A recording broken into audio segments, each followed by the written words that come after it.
All right, you're listening to Being Built. I'm the host, Aaron Davis. I'm the founder of Reliant Search Group, here with Dave Hatter.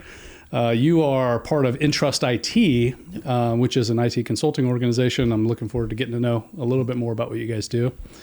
Welcome to the show. Well, thanks for having me, Aaron. I'm looking forward to it. As I explained, I'm going to put in a little plug for my friends over at Technology First because they have been so good to me, and I know you're a fan too. I am. They have done a lot for me in the way of helping me build my professional network, particularly amongst the technology leaders in the region. And I think I saw you at one of their events recently. Yeah, we've been members of Technology First for a while at Intrust and typically sponsor like Taste of IT and the Ohio Information Security Conference. And, I've spoken there. So, yeah, I'm a big fan of Melissa and the team at Technology First. I think they do a great job. And I always find their events not only useful, but, generally very insightful. There's a lot of good speakers. So, yeah, huge fan. Agreed. They do a good job with their programming. And they have the little specific breakout sessions. I always participate in their workforce development programs because I obviously care about that and engaged in that. But they have many other, including the cyber event that you're talking about. I think I'm going this year. Yeah. I'm a huge fan of the Ohio Information Security Conference. I'd say, obviously we're down near Cincinnati. I drive up for these things. That's how good they are. But, I would say, as a regional area, they put on some of the best events, especially that particular event, in my opinion, anywhere in this area. Cool. I'll see you there. Yeah. Well, welcome to the show. I'm eager to get to know a little bit more about your business and really your background. I'm curious. I've heard a little bit about it secondhand. It's interesting. It's been a circuitous route, Aaron. Yeah. How'd you get started in tech? Well, I'm old. I grew up in the original era of video games and, arcade games, Atari, that sort of thing. Okay. Was always a nerd. I'm a Dungeons and Dragons video game type nerd. Okay. Always liked video games. And when I graduated from high school in '86, that's how old I am. So back then when I was thinking about what am I going to do with myself, I originally thought I wanted to be a chemistry major. Ha, ha, ha. I lasted about 1 year at that in college and realized, well, I'm not smart enough and I will never graduate with a degree in chemistry. You were smart enough. You just didn't put in the work, man. Have to find something else to do, you know, and I kind of floundered around for a while, tried a bunch of different things, and eventually thought, well, I like video games. Okay. I like computers, although I really wasn't into computers per se as much as video games. Okay. Thought, this is the mid 80s, late 80s. Computers are starting to catch on. More businesses are doing things with computers. Seems like they're not going away anytime soon. Yeah. Perhaps that would be something good to get into. So I changed to information systems because I knew computer science would be too much math and too hard. And I'll make a point there. I always think it's funny. I spent about 25 years as a software engineer before I transitioned into more of a pure cybersecurity play. You know how much calculus or any sort of advanced math, how many times I computed a derivative in 25 years of writing software? Probably 0 times. 0 times, Aaron. Yeah. And you had to take calculus 3 to get a computer science degree. Ridiculous. So I got an information systems degree, which at the time at NKU came out of the College of Business. So and actually it helped me a lot because, I had to take accounting, economics, finance, all these business-related classes. And since most of my career was working with businesses to build business-oriented software, it really made it a lot easier for me to have business conversations, understand the requirements of what they were trying to build from a business perspective, rather than be too nerdy, Because I can tell you as a recovering software engineer, most of the time when I saw software that did not meet the requirements, was a failure for whatever reason, it typically wasn't because the programmers didn't have the technical skills. It's because there was a wide gap between what the business people wanted or thought they wanted and what was being delivered, So in many ways, that helped me a lot kind of bridge that gap and I think be a lot more effective in terms of working with businesses to build what they want. So went to Northern, took me 6 years to get a 4-year degree. And while I was there... Is that because you were studying so hard? Yeah, Aaron. That's what I tell people. I was studying so hard that I just couldn't stay focused on getting that degree. It was all the extra classes. Wanted to just stay. Yeah. I was really fortunate to get a co-op job at Cincinnati Millicron. It's now just Millicron, but at the time they were one of the bigger companies in town, very well known, long-term history there. Got a co-op job, which then turned into a full-time job, and that really kind of launched me on my career in the technology business and software development specifically. So that's kind of how I got into this. Yeah. So you were an early adopter, like professionally in your your history as an adult. You've been doing tech forever. I'm so old, Aaron. I almost use punch cards. I'm not, not quite old enough to have made the mainframe punch card era. I kind of came in right after that when PCs were starting to catch on. You know? I did use a joystick on an Atari for a while, but it was pretty early in my childhood. I got to jump into the Nintendo phase of gaming. I get it. It's funny how many. I know kids these days. My son actually was just, my 8-year-old was just talking to me the other day about like, oh yeah, I want to learn to code because of this game or that game. And it's how many kids are inspired into technology or software because of video games. So I guess that's one good thing about video games. Yeah, I mean, I can remember my parents telling me there's no future in that. And I'm sure I said the same thing to my kids at some point. Although, it's interesting now because you have like esports, right? And people get paid to play video games. Yeah, true. It's one thing to build a video game. It's just another thing to get paid to just play. If you would have told me when I was a kid, someday people would get paid to play video games, I would have laughed. You might have taken a different route, huh? Yeah, here we are. Here we are.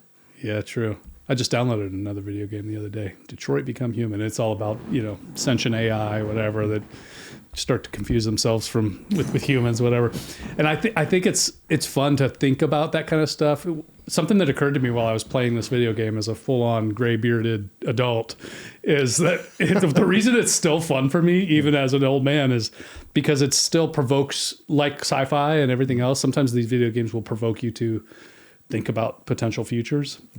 And I do kind of enjoy that. I think there's a little bit of a trend. You mentioned Dungeons and Dragons and the fantasy world or whatever.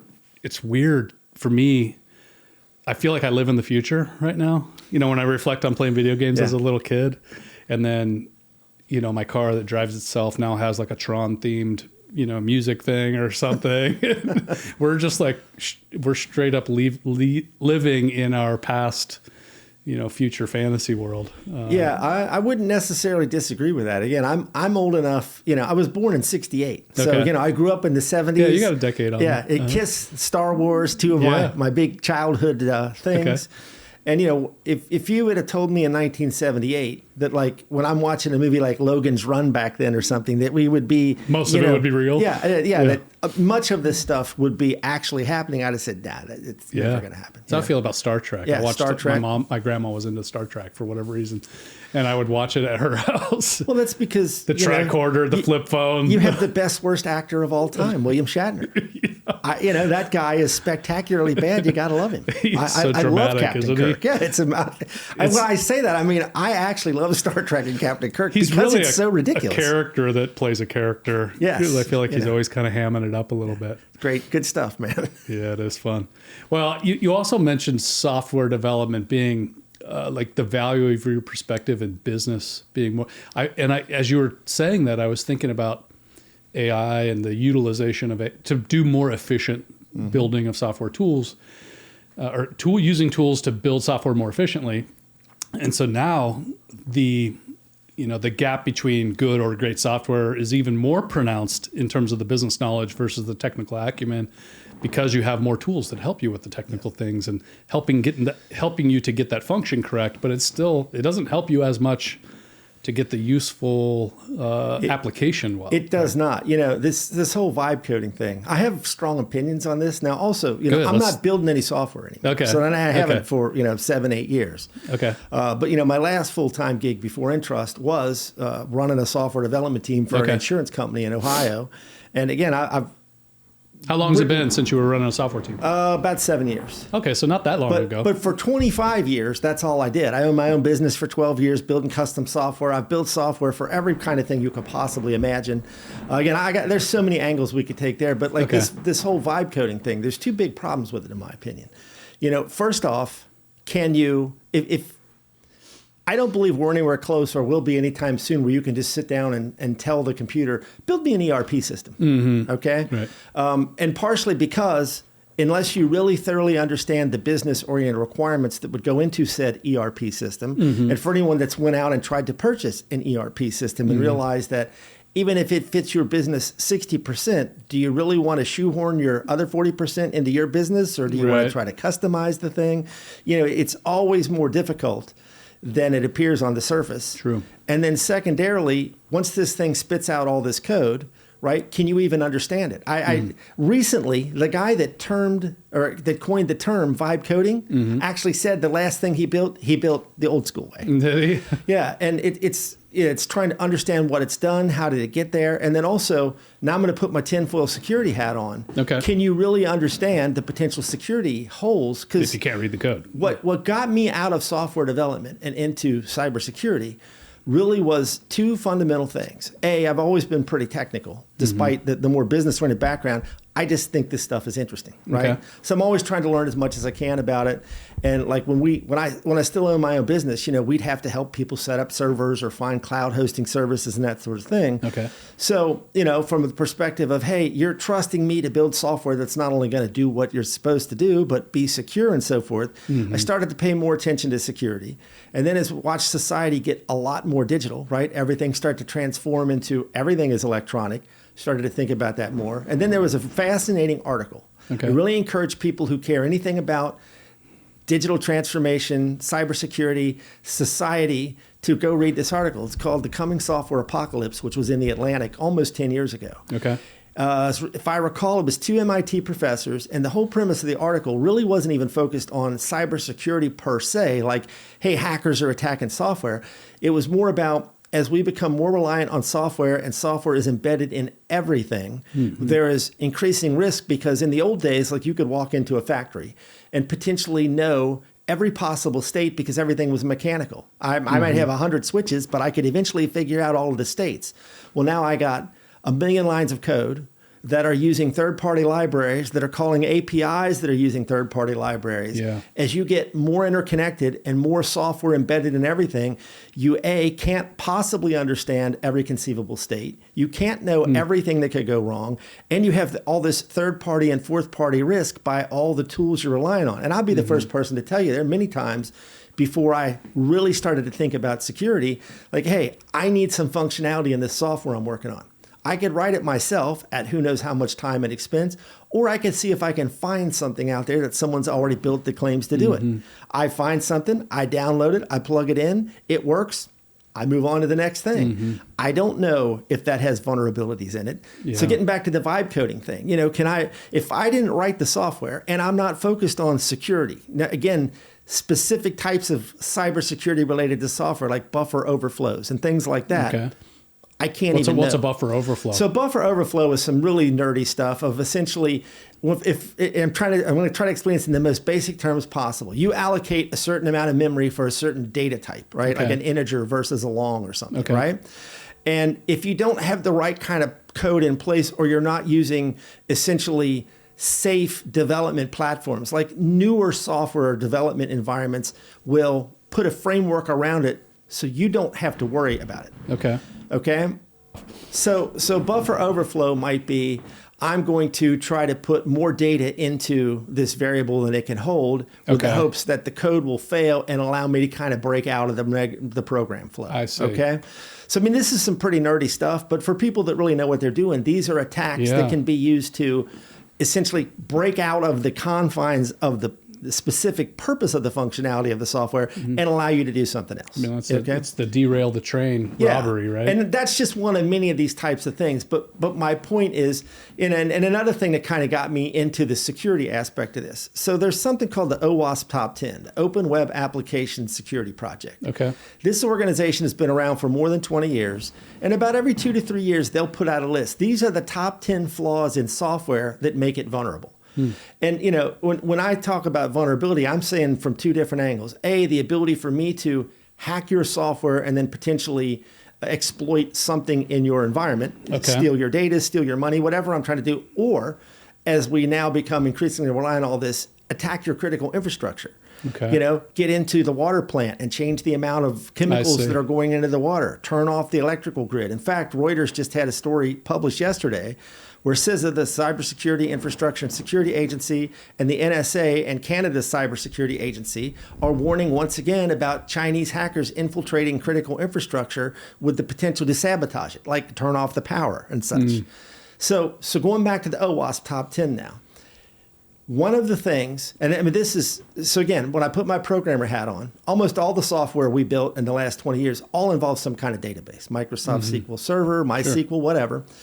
And, you know, when you look at something like SQL injection is an attack that allows you to potentially inject bogus SQL commands that would allow you to either do things like delete data, corrupt data, or get access into the database and then try to move out from there. Okay?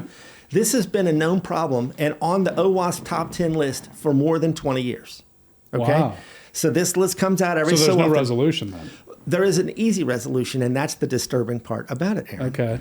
If you know what you're doing and you understand why this is a threat, it is trivial to fix this problem. Wow. You can use either stored procedures or parameterized queries that would restrict the ability to send bogus SQL commands in. Okay, I mean, you're basically tricking the system. But if you use stored procedures or parameterized queries, it just basically eliminates this possibility. Interesting. But so, when you're writing a query or a piece of code or whatever to call, and you're not thinking about security, you're thinking about functional retrieving the information. Most developers aren't. So in another one of my weird hats and all the crazy things I've done, you know, I've been an instructor at Cincinnati State, teaching programming classes for now more than 20 years. Now, keep in mind, this is a community college. It's a 2-year college. You only have so much time with students. There's only so much you can cover. But I can tell you from working in the industry for years, working with Cincinnati State, talking to lots of students and lots of professional developers, they're not generally focused on the security aspects of this. And for most of my career, I wasn't either. I'm focused on, can I build what you wanted? You know, does it meet the functional specifications? And can I do it on time and budget? And I'm getting pressure on the time and budget, plus it's got to work, right? I'm not really thinking about, well, nobody's pressuring you on the insurance, you know. No, they're not. And so that's why you see things like SQL injection. If you look at the OWASP top 10, and they just recently published an updated version of this. Okay. Again, there are several items on there that have been on there for decades, like SQL injection. So that, coupled with that article about from the Atlantic. That's just like lock your doors, right? It really you don't need a security system or insurance armed guard, but just lock the front door. You don't need to be a cybersecurity professional to have to think this is a problem. Yeah, you know? Interesting. So all of this started to culminate in my mind, like, okay.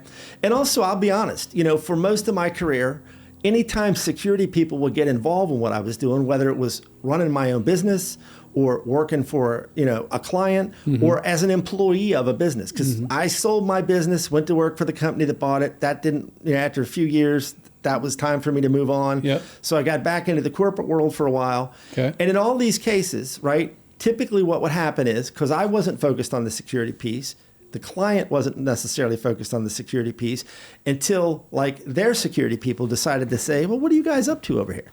Oh, well, have you done this? Have you done that? Now, all of a sudden, I'm trying to retrofit this stuff in. It's blowing up my timeline. It's blowing up my budget. And most people will probably agree that generally, security people are seen as the department of no. No, you can't do that. No, you can't do that. And often without any reason why. It's like it never feels like money well spent unless you're in the middle of a catastrophe, right? Yes. Well, it feels like a cost center. You know, I'm just spending money and I'm not seeing the value here. So I get all that. And I would tell you, I would generally see the cybersecurity people as my enemy. And here's a specific case. We were working on a mobile application for a large energy company in the greater Cincinnati area. Okay. And, you know, we were working with the people directly responsible who were going to use it in the field. And then somewhere along the way, the security people get involved. So we're probably less than a week from launching this thing. And all of a sudden they're like, well, what about this? And what about this? And what about this? And what about this? And one of the things that was frustrating is there was nothing this application did not collect that was not visible from like the poles, right? From the what? From the actual electrical power line poles. I see. Okay. You know? But all of a sudden now it's got to have encryption. It's got to do this. It's got to do that. I'm like, well, yeah, I can do all of that. But now you have just substantially extended the timeline for this. It's going to cost a lot more and would have been really helpful if we could have started with this by design rather than try to retrofit it in and break a bunch of stuff that's already working, you know? So there's a perfect example where I'm like, oh my God, these people, you know? But over time, again, as I started to think more and more software full of these problems. Our society increasingly depends on this. This system talks to that system. You know, could I break this thing over here and cause a cascading effect to something over there that affects the rest of us?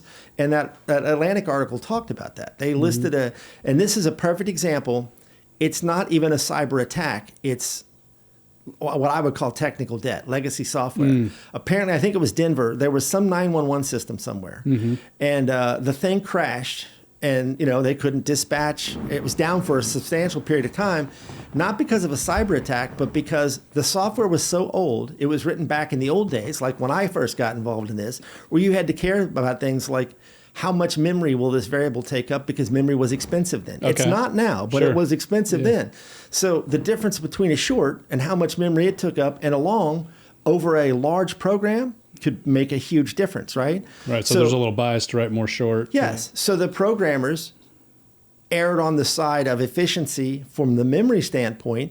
Eventually, the program ran so long it generated a number too big to be stored in the space allocated, and it made the thing crash. So you can attack via knowing what that... Yes. Or in this case, again, it wasn't even an attack. The thing was just running, and eventually it said, this value is too big. We're done here. Yeah. So now police can't be dispatched. Ambulance doesn't show up at your house because of a flaw in the software. Yeah, they just attack themselves. That wasn't a flaw when it was designed, but 30 years later, now it's a problem. Yeah. So again, there is a cyber angle from a resiliency and a robustness standpoint, where it's just you've got so much old software.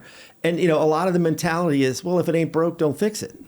But now when you can't get your ambulance out as a result. See, this is why I can't sleep at night, Aaron, because I think about all of this stuff.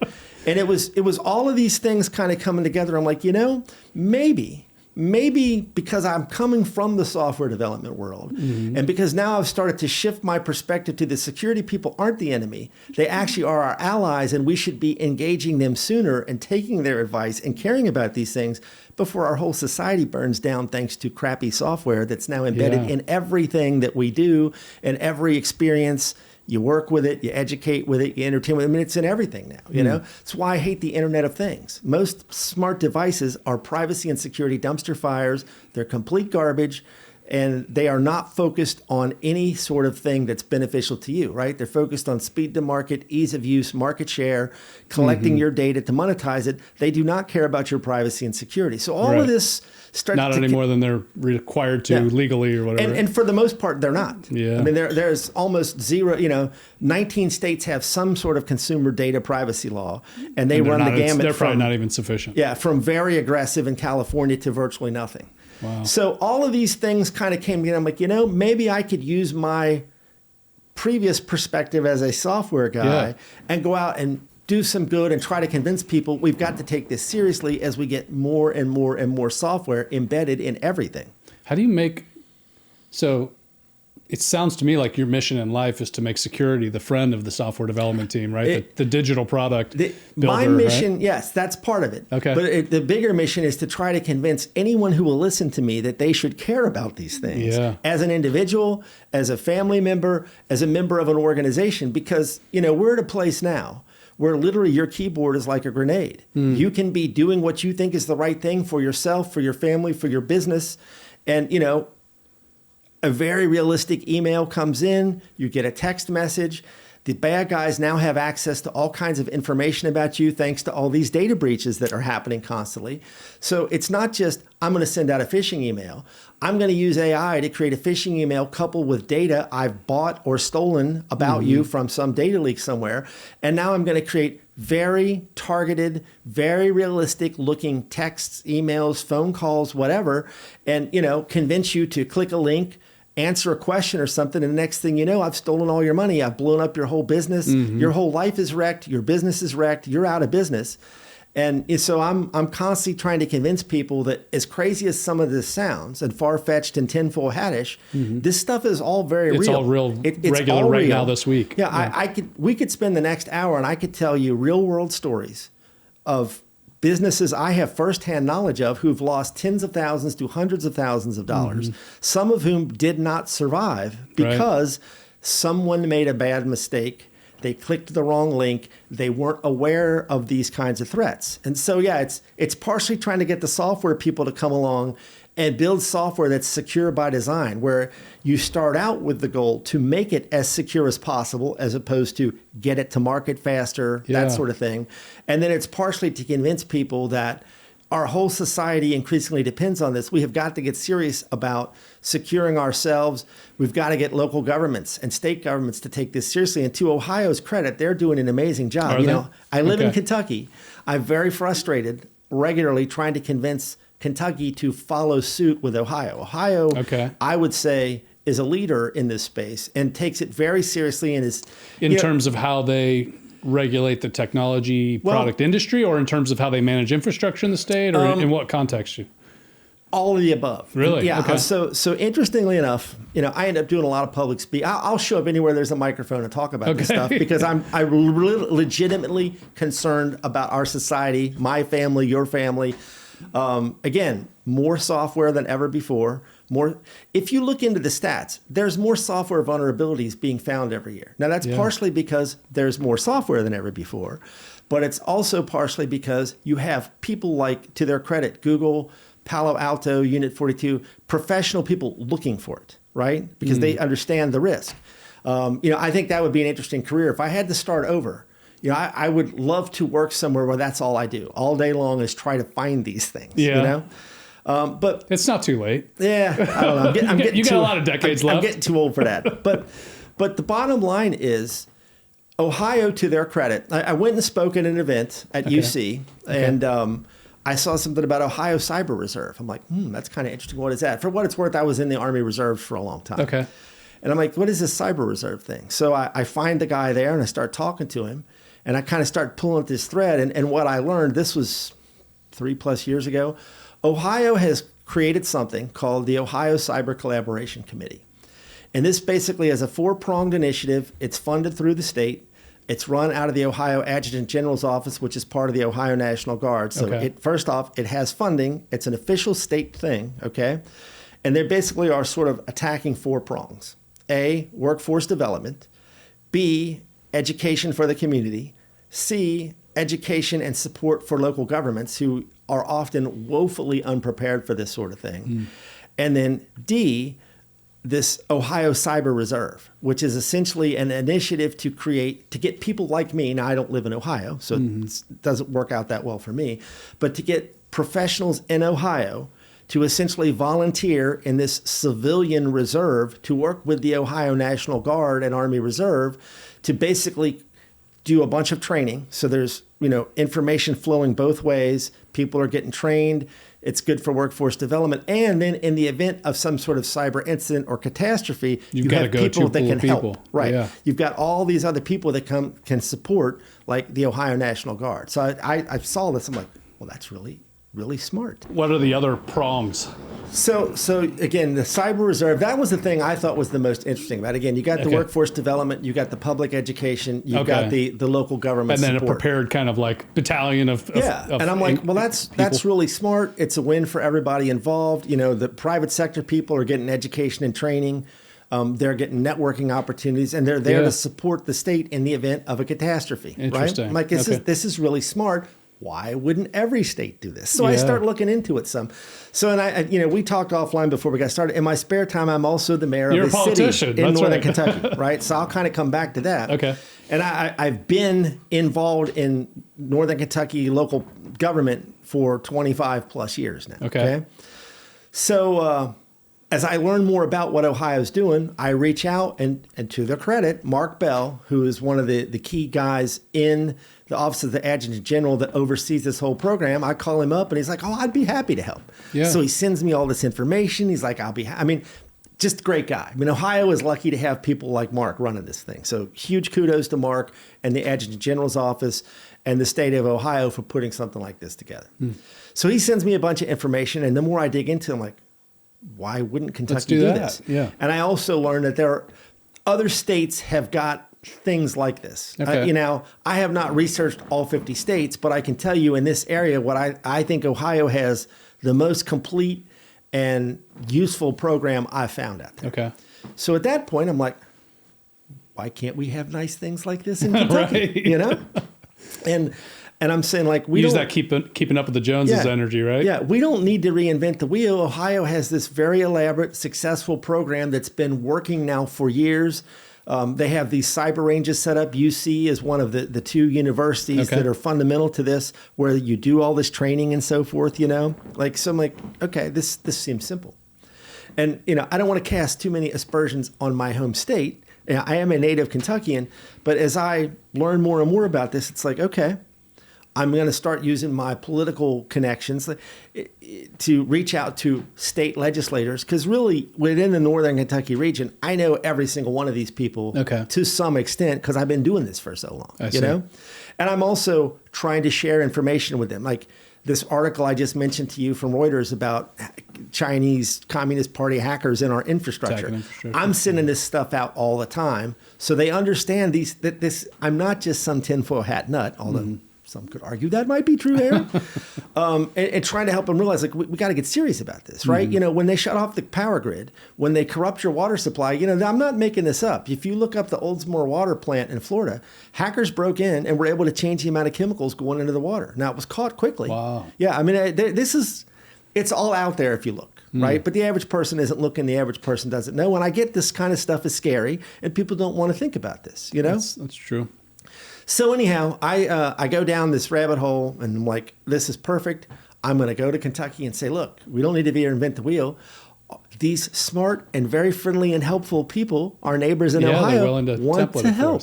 Okay. So I've been at this now for 2 years trying to get something like this going. And I've not had a whole lot of luck with it. I'll be honest. I'm frustrated on this subject. So I'm not going to say too much more, because I start getting very agitated. Yeah. But I will just say so. But you're going to save somebody's career when you win that fight. Well, I hope so. And you're going to save a lot of, hopefully, citizens and friends and families. Well, I can tell you, right? I'm not going to give up, because, the next legislative session will be starting in June or January, and I will be back at it. Good. But to get back to what Ohio is doing right, so you got that, and that's been in place for some time. And then to Ohio's credit, Ohio was one of a few states in the whole country to create a safe harbor law around cybersecurity. Okay. So if you're doing now I'm not an attorney, but if you're doing certain things, then it reduces your risk of lawsuits and so forth.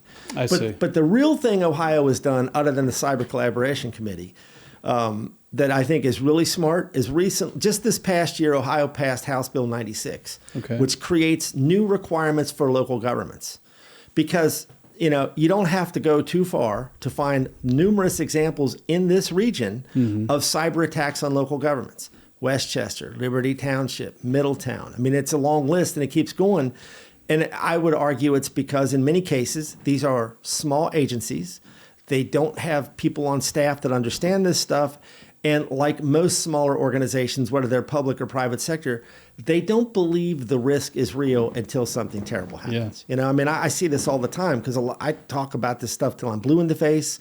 It's like convincing a 23-year-old man that he needs health insurance, yes. Right? He feels bulletproof. Yes. Why would he get health insurance? Yeah. Or that'll never happen to me. I don't have anything worth stealing. Yeah. And my answer is always, is your money worth stealing? Your money is worth stealing. They will steal your money or whatever they need to get to the money. All those little municipalities are collecting taxes and processing payrolls. So again, let me put my mayor's hat on for a second. So I'm the mayor of Fort Wright. Right? Okay. I've been the mayor for 11 years. I was on city council for 16 years. So I've been involved in local government for a very long time. Okay. We're a fairly small agency. Okay. We've got about 50 employees total, about an $11 million-ish budget.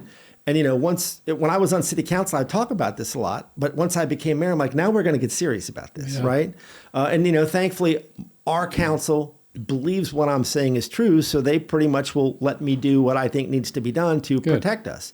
And, I want to be really clear here. There is nothing you can do in any agency of any size that will make you completely bulletproof to this stuff. It's just not possible.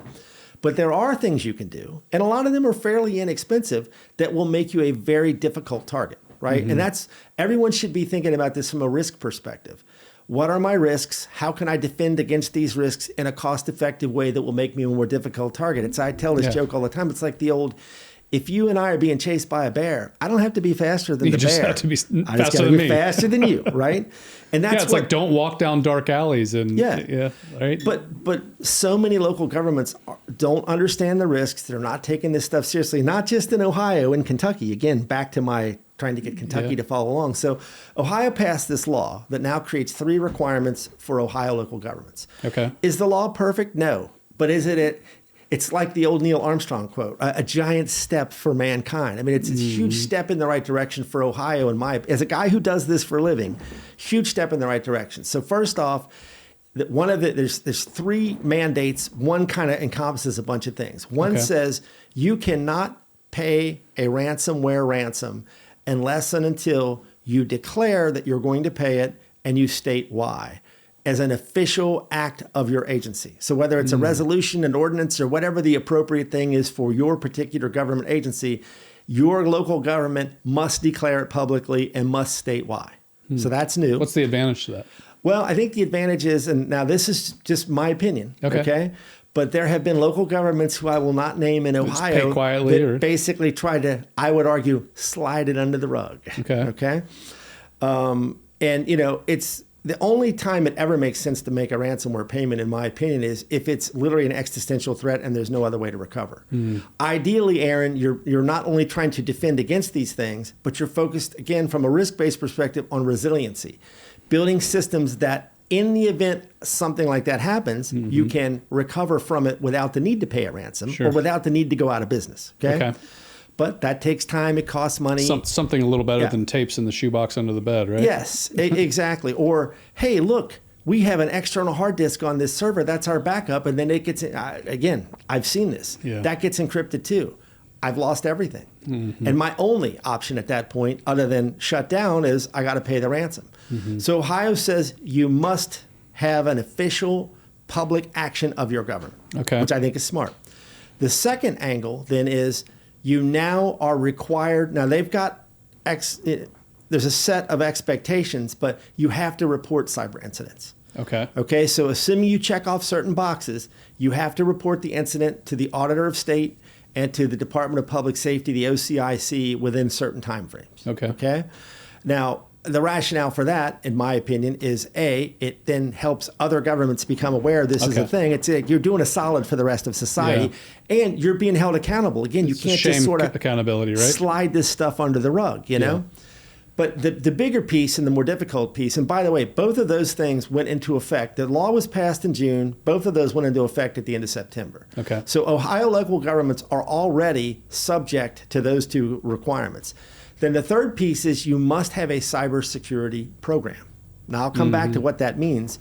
But for smaller local governments, you have until June of next year to get that in place. And for larger governments, you have until January. Okay, so in this cybersecurity program, it has a bunch of things you have to do. You have to do cybersecurity awareness training, which I would argue is one of the single most powerful things you can do, is to help people understand. Phishing, email training, that kind of thing. This is real, and these are the things you need to be aware of. Hygiene, all that fun stuff. Yes, all of that.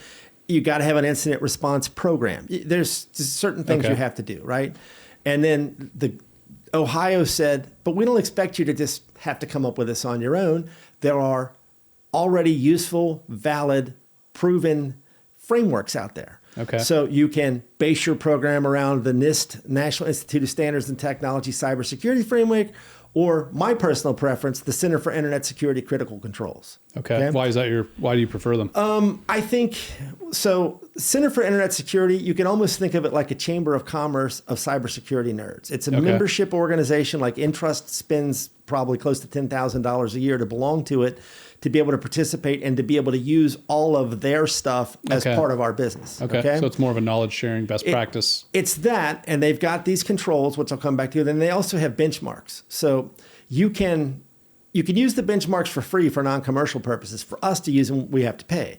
But a benchmark would be something like, you have Windows 11. I can download this benchmark, or even if I'm a paying subscriber, I can download a hardened Windows 11 image. They've already done all the stuff to make it as secure as reasonable. Now, that doesn't always work in every organization because sometimes things break. But the point is, you literally have thousands of experts around the world crowdsourcing this stuff and using things like the MITRE ATT&CK framework. So the MITRE ATT&CK framework is, these are the most common attacks. So rather than Dave Hatter's speculation about how you should do this, here's the most common attacks we see, and now all these experts are looking at those saying these are the best way to defend against them.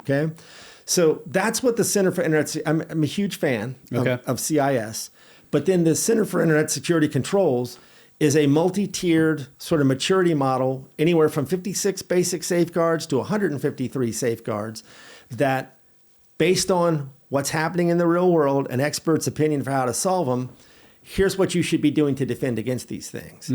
And it's not prescriptive. It doesn't say do X, Y, and Z, but it sets kind of a high level of this is what you need to know. This is why it's important. This is what you should be doing. They leave it to you to figure out exactly how to implement that. But the best part about it is I can sit across the table from a business person with the CIS controls versus some of these other frameworks.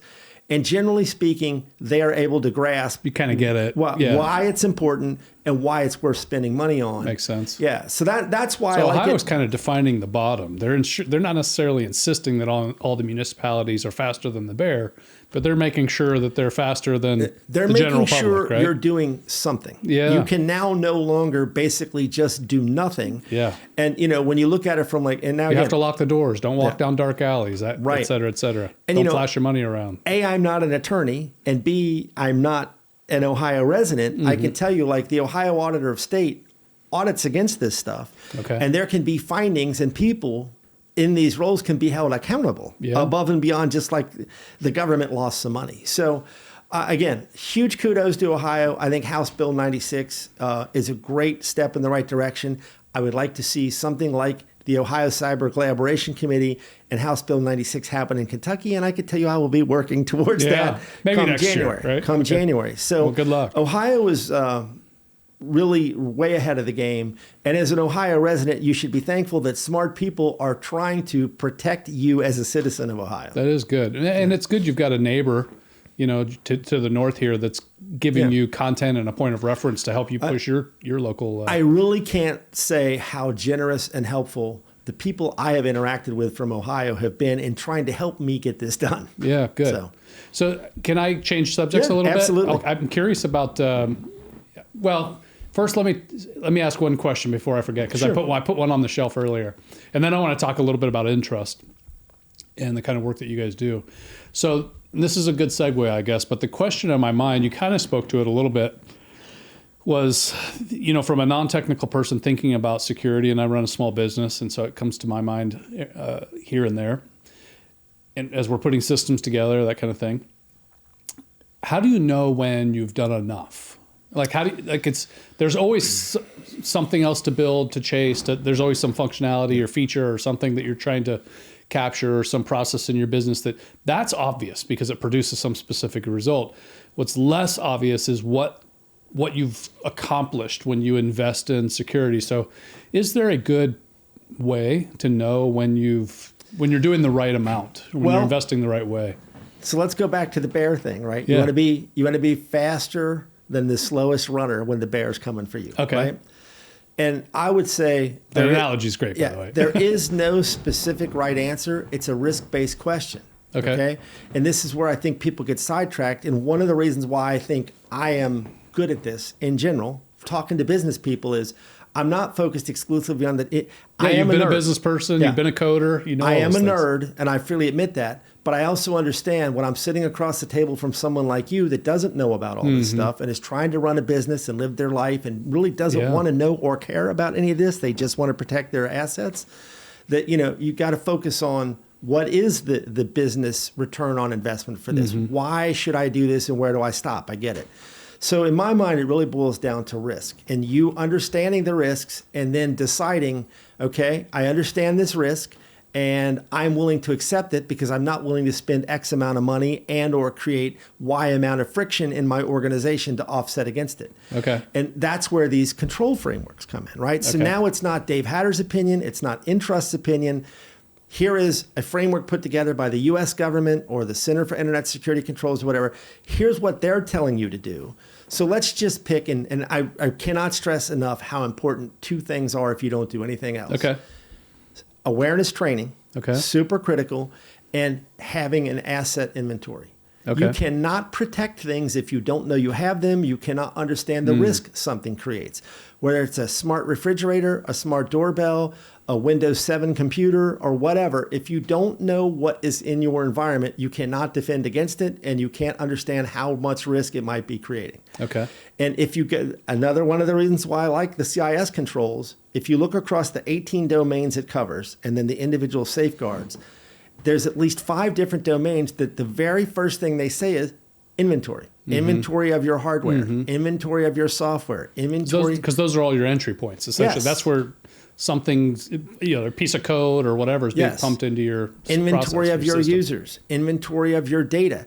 How can you know if you're protecting, and going back to risk, not all data is at the same risk.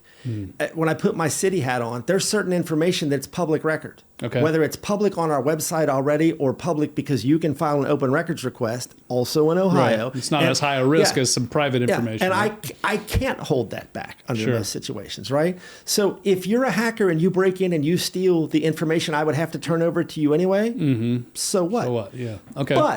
But if it's, let's say, police department information on a crime, or it's HIPAA-protected information from the fire department, or it's payroll information, or something like that, much higher risk, much higher risk to the city, much higher risk to the residents, et cetera. So it's thinking about risk. Inventory is the place to start, right? I need to know what data I have so I can understand, well, here's the sensitive stuff. And, I could spend a whole lot of money and try to protect everything at the same level, or I could scope things and build what we nerds like to call enclaves, right? Where here's the enclave of the really sensitive stuff, and I'm going to spend more money and more time and absorb more friction to protect that than everything else in the organization. Yeah. So it's trying to help business people focus on, what do I have? What are my risks? And then saying like, okay, I understand you have explained to me this risk of this thing, and you know what? I'm willing to accept that risk. I'm just not going to spend any more money on it and hope things work out well, versus I understand the risk and I'm willing to take some actions towards mitigating the risk, or yes, this is an existential risk and I'm going to do whatever I have to do to protect myself and my business from that risk. Makes sense. Does that make sense? It does. So, I mean, when you look at it and if you're going to have, this is a bad example, but if you're going to have your password on a note card on your monitor, don't let it be the password to your banking app or your QuickBooks or whatever else, right? Not to say you wouldn't solve that problem across the board, but you're going to pay particular attention to the vulnerabilities that are most sensitive, right? Yes, and that's a perfect example. Password hygiene is one of the things it's a low-hanging fruit, right? It really is low-hanging fruit. Yeah. And, just having a separate, strong, unique password on every account coupled with MFA will make you much more secure than the average business, the average person. Get a password manager, and now you can create insanely strong passwords. You only need to know one password to unlock the password manager, turn on MFA. You're going to be way more secure than most people. So that's a low-hanging fruit that's easy to solve, but it introduces friction in the beginning. Password manager might be free. There might be some nominal expense. If you scale that up across 50 employees, well, now all of a sudden I'm spending money every month. But you don't have to take my word for this. You can see what DHS, FBI, CISA, Microsoft, and Google will tell you about these kind of things. So I'm always trying to come at this from the perspective, Aaron, of how can I educate and how can I tell stories about risk and the things I've seen. Now, here's a real world story. This actually happened. We get a referral from an accounting company we work with. Cincinnati-based company lost $983,000. That would pay for a lot of $983,000. Wow. $983,000. That would pay for a lot of nerd time. I could do a lot of work for you for $983,000. All because they had bad password practices. They had no MFA turned on in their accounts. And, so at Intrust, we've got about... It was super cheap, super low-level stuff. Yeah, 200 active customers, probably about 12,000 devices we're managing for customers. The main thing we see is account takeovers. You have a bad password, you have no MFA, I get in, and then I figure out, how do I get to the money? So in this case, bad guys broke in. Eventually, we're able to get to a point into someone's email. They're usually starting with email. And they were able to eventually figure out who they invoiced on a regular basis. And then invoice cycle comes around, they send out invoices, they change the payment information. So you think you're paying a legitimate invoice and the money is going to the bad guys. Wow. $983,000. Poof, gone. Wow. I could tell you stories like this all day long. And a $30,000 training or a $3,000 training could have solved all of that. Yeah, right? and turning on multi-factor authentication and requiring strong, unique passwords probably would have stopped that. And there are other low-hanging type things you can do that would vastly reduce the likelihood of a successful attack, including the training. If people are aware that that's the most common thing and that you have to be skeptical and you have to protect your email, they're a lot less likely to fall prey to this sort of thing. But unfortunately, the average person is not thinking about this. Do you feel like big companies I feel like I got a lot of training when I worked in big companies and virtually none when I worked in small companies. I think that's still basically true. Do you feel like there is more attention paid by bad actors to big companies just because they're bigger targets? I don't. Because I would think I would. I think it's the exact opposite. Yeah, yes, they're they're so much more fortified, right? Much bigger honeypot, but they have deep pockets, resources, training, tools, technologies, processes, procedures that make them a much more difficult target. So it's a sweeter target if you can get in, but it's a much harder. Think about this. Like, do I want to rob the Federal Reserve or the little nickel dime bank down the street? Yes, right? And if it takes me a year to rob the Federal Reserve and I steal $1 million, okay, but if I can hit 100 small businesses, I might get $1 million a month. Yeah. Right? Yeah. And the bar is much lower. It's much easier. I can move more quickly, as opposed to having to have a lot higher skill and a lot more difficulty. And then you throw in all these idiotic Internet of Things devices. There was a casino. This is all well documented. You don't have to take my word for it. Okay. A casino that had a bunch of money stolen because hackers were able to find aquariums that had all these internet connected sensors in them. They hacked the sensors, worked their way back into the casino, and stole millions of dollars. Wow. Yeah, that's why the just Internet by getting of Things, access to their Wi-Fi or something? Well, so here's the thing. Every time you plug in a so-called smart device and it gets connected to your network, do you know how to set it up correctly? Did you remove the default password that would let anyone that knows who made that how to access it? Maybe, maybe not. Interesting. Did you lock it down? Is it getting software updates from the vendor? And even if it is, recent studies showed that for smart TVs specifically, no manufacturer puts out updates after 2 years. If you have a 3-year-old smart TV, it's probably full of security vulnerabilities. Wow. People don't know this stuff. They buy this stuff because it's cool, it's convenient, whatever. You plug this in, now it's connected to the same network you're working from. If I can get into your TV, your thermostat, your doorbell, whatever it is, I can potentially get to your computer and then potentially do who knows what. I know this sounds far-fetched, but trust me on this. And there are ways to firewall that, right? There are. Yes, there are. But typically you need to have a little bit higher level of skill it's not for the that plug sort of and play. thing. No. And so people don't understand the risks. And, you bring in a smart back to inventory. You're an employee at company X. You get a smart coffee maker for Christmas. You take that baby to work and plug it in. Okay, without a policy that says you can't do that, and or tools that would either A, block that thing from connecting outright, or B, could find, hey, there's some new thing on our network, and no small business has this stuff. Right, that's right. Okay, so now this smart coffee maker's connected. Hackers find that thing, and next thing you know, you're 983,000. You're out of business because they stole all your money. As crazy as that sounds to people, I'm telling you, it happens every day, right? That is a possible risk, and so much of this stuff, when you think about the risk, again, you're not going to stop all of it, but you could probably stop 80% of it at virtually zero cost. So the answer to your question, and the answer to my question, which was, how do you know when you've done enough, is at least start with doing something. Start with something. Like do the obvious, simple thing. Kill 80% of the risk just by showing up on the problem and addressing the basics. So here's a tip for everyone, okay? Every year, companies like Verizon and Microsoft put out very large reports about what they see across their ecosystem. Okay. So you have huge companies dealing with millions of customers and trillions of attacks, okay? So every year they put out these reports. Now, they're going to be a snoozer to your average person. You're going to read 50 pages of mumbo jumbo. But then you'll see people summarize these, or Microsoft might summarize it themselves. A couple years ago, from that report, they put out a thing that said basically there are 5 things.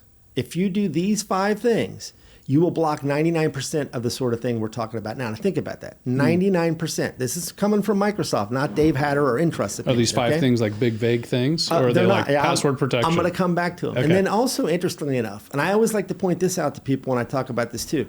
Yes, Microsoft is trying to sell you something. Sure. Okay, so you have to keep that in mind.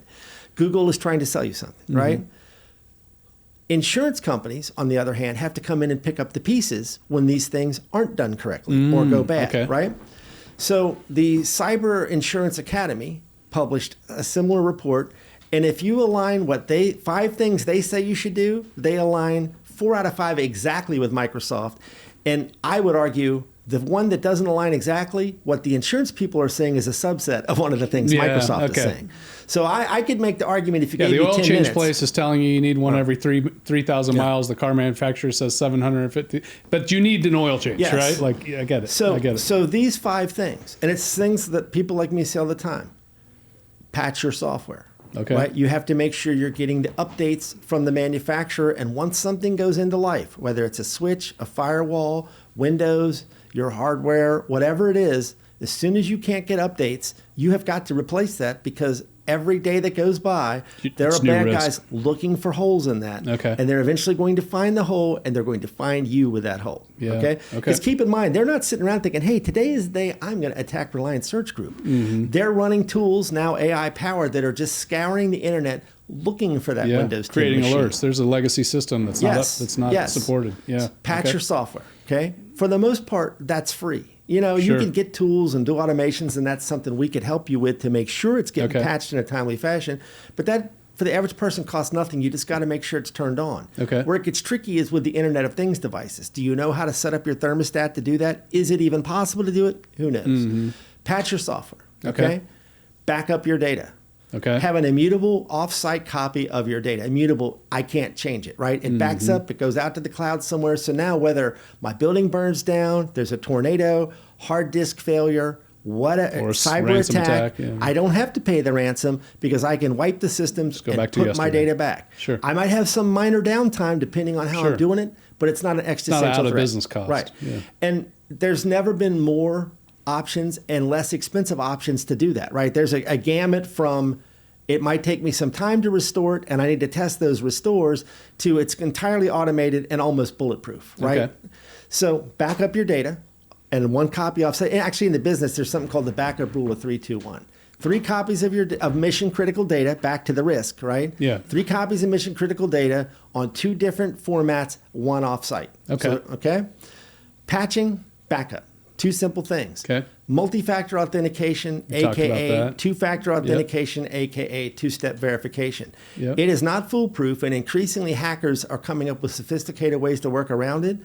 But except for very sophisticated attacks, MFA makes it very difficult for you to get hacked, even if I can guess or have your password. MFA costs nothing. You just have to turn it on. It's usually just a configuration option, right? That is correct. So there's 3 things right there, 2 of which essentially cost nothing. Microsoft says zero trust architecture. The insurance people say identity and access and privileged access management. Basically, the idea of zero trust, without getting into the specific technical details, is in the old days, the theory was, if I'm inside my corporate environment, inside my firewall, well, I can trust those devices. Well, you can't trust them anymore, because of people convincing your users to click things, people working from home, people working from Panera or whatever.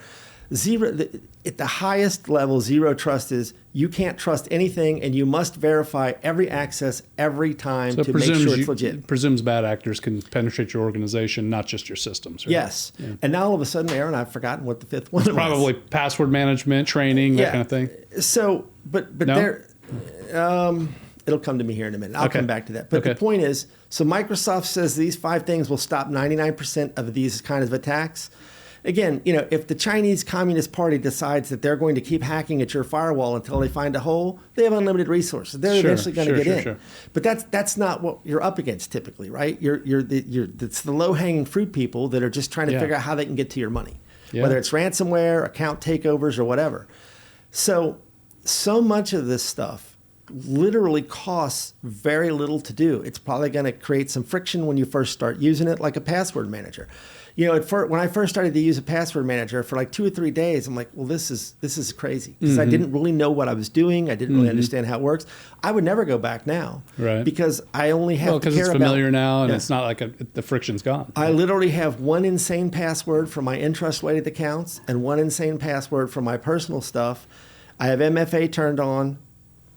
good luck. Good luck hacking. Right. That's right. You've created a wall, and it's difficult to get over. A very, very high wall. Nothing is impervious, but compared to the average person who's using the same password 1, 2, 3, 4, 5, 6 in all their accounts, I'm like the Rock of Gibraltar. Yeah, you're not faster than the bear, but you're the fastest guy in the pack. Yeah, I'm like the Usain Bolt in the bear race. Right. Well, we're coming close to time, and I wanted to make sure I had a moment to talk about Intrust and give them a plug too. And how would you what's the nature of the way that Intrust IT attacks these kind of problems for your customers? Yeah, so I appreciate the opportunity. Intrust is a 30-plus-year-old managed services provider. Okay. Again, roughly 200 active clients. We've been doing this for a long time. And one of the things that makes Intrust interesting, I think, is we just recently became 100% employee-owned. Intrust is an employee-owned business. So that's cool. Why that's important for you as a customer is, A, we're not trying to sign on long-term contracts with you and build up the book value of the business to sell it to someone else. It's already been sold to the employees, right? And because we don't have long-term agreements, we have to earn your business every 30 days. If we're doing a bad job, you don't have to fight with us like, okay, you didn't meet the SLA, I want a credit, and now I'm stuck in this bad relationship for a year or 3 years. I like that. If we're not getting the job done, you can fire us in any 30-day period. Okay, so that's one thing. And then the second thing is, every person you talk to has skin in the game. Everyone is an owner. So, we tend to be much more focused on trying to do a good job, trying to meet your needs. And also, because everyone has skin in the game, our turnover rate is very low. That's a great model for a services company. Yeah, it's not a revolving door of, hey, here there's another new person and they don't know anything about this, and now it's going to take them 5 hours to fix something that should have taken 5 minutes because there's no continuity there, right? Yeah.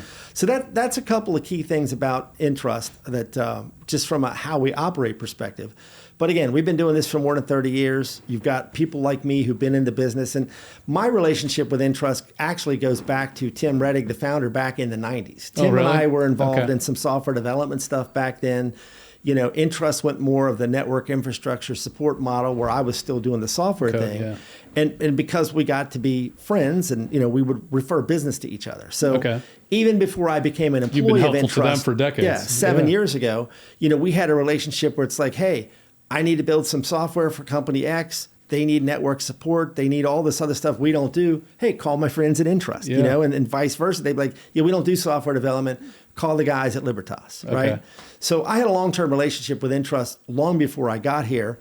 As I mentioned before, I sold a business, went to work for the company that bought it. That didn't work out. Went back into the corporate world for a while. And when I decided I'd had enough of that, doing the software development thing, and also wanting to focus more on cybersecurity, I started reaching out to contacts and like, hey, started talking to Tim. It's like, well, what do you want to do? I'm like, well, it's kind of what I'm thinking. It's like, well, maybe you could do that here. So here I am now almost 7 years later.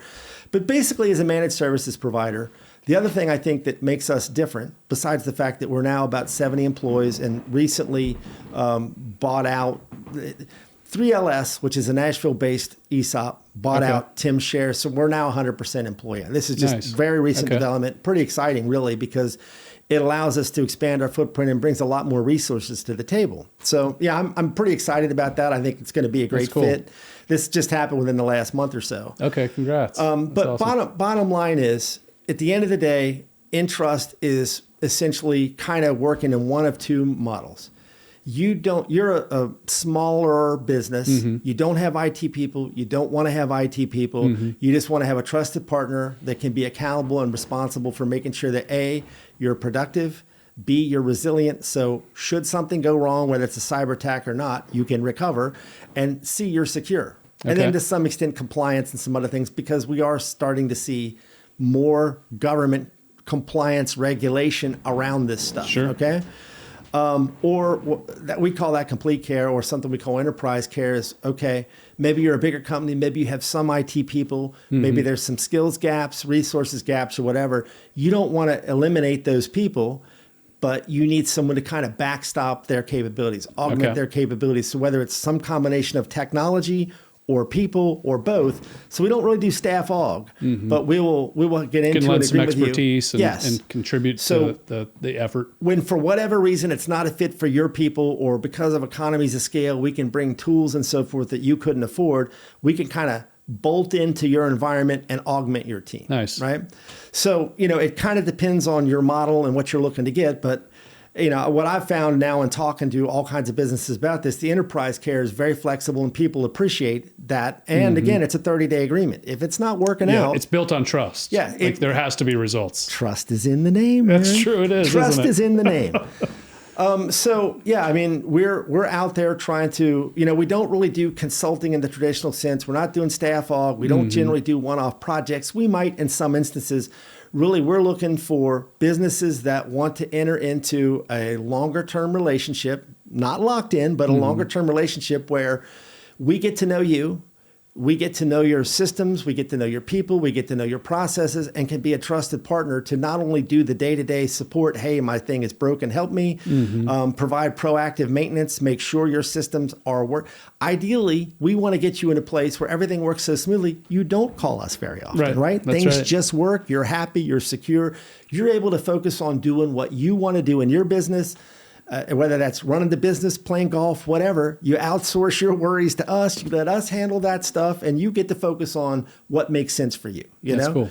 And that's really what it's all about. And trying to find customers where we're a good fit for them, they're a good fit for us, and we can try to make them more secure, more resilient, more productive. That's really the bottom line. Thanks for coming out here and scaring the hell out of me. Well, it's funny, Aaron. Many people will be like, "Well, Dave, you've really kind of scared the heck out of me." And I'm like, "Well, I'm doing it out of the best intentions. It's out of love, yes, right? I want people to take this stuff seriously because it could be the difference between you don't have these problems and whether it's your own personal life is upended through identity theft of your money or whatever, or your business is blown apart. Yeah, I'll tell you one last quick story, okay? Recently, story came out of the UK, a 150-year-old logistics company, 150 years old, 700 people gone. Because bad passwords let hackers get in. They hit them with ransomware. The whole business is out of business? Is defunct. You can look it up online. I'll send you the article if you want to share it. So again, it's not just the business owner. 700 people lost their jobs. 150-year-old company gone. And some jerk is fat and happy. Yeah. Range Rover. Have earn. you seen the Range Rover story? Okay, so Range Rover recently hit with a ransomware attack. They were down for almost 2 months. People got laid off, suppliers laid off people. The last number I saw is they reported a $1.5+ billion loss as a result of downtime.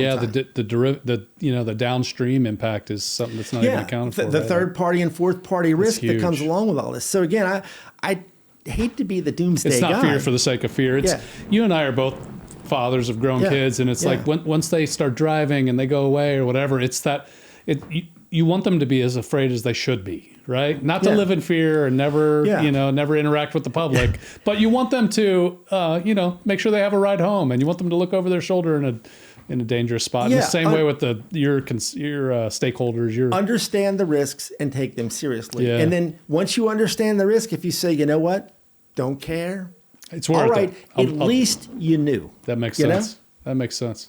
So, this has been insightful. I've learned a few things actually. Good. I think I need to take action on at least one thing that I learned from you. And I'm not going to say it because I don't want to invite trouble. You should not say that out loud and give someone... It'll be fixed before this is published anyway. Thank you very much for coming on the show, Dave. My I appreciate pleasure. Thanks for having me. It's been fun. All right. Cool.